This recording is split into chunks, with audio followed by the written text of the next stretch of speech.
संत नामदेव जी द्वारा हमको एक सबक यानी नामदेव जी की कथा हमने सुनी है, जिसमें एक बार एक कुत्ते को रोटी खिलाई तो वह परमात्मा का रूप हो गया, और एक बार एक प्रेत सामने आया तो वह भी प्रेत गति को खोकर परमात्मा तत्व में लीन हो गया। देखो, इसमें दो बात सीखने को मिलती है।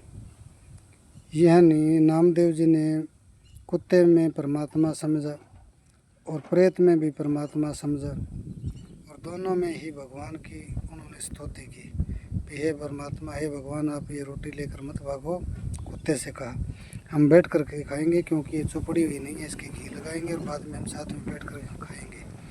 तो इस तरह करने से भगवान की स्तुति हो गई और कुत्ते ने भगवान का रूप ले लिया और नामदेव जी के साथ में बैठ कर भोग लगाया।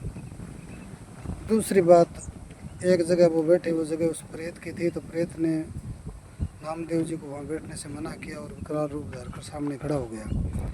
तब भी नामदेव जी ने उस प्रेत में भगवान की स्तुति की कि हे भगवान, आप इस तरह का भी रूप धारते हैं, पर मेरे को पता है तुम ही हो, चाहे आप कितने भी रूप बदलो, मैं आपको पहचान गया हूँ। तो इसी तरह नामदेव जी ने जब भगवान की स्तुति की तो वही प्रेत आत्मा परमात्मा स्वरूप हो गया।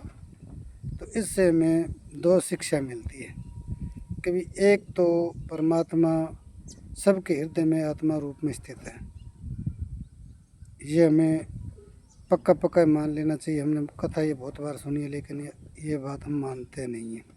पहला सबक तो ये। दूसरा सबक ये है कि परमात्मा की स्तुति करने से निम्न श्रेणी की जाति समझे जाने वाला कुत्ता, प्रेत आदि, यदि भगवान की स्तुति करने से कुत्ते से परमात्मा रूप हो गया, प्रेत से परमात्मा रूप हो गया, तो हम अपने शरीर में होने वाले सुख दुख की बात करते हैं। तो हम तो मानव रूप में हैं और स्तुति करेंगे तो हमारा कल्याण तो निश्चित ही है।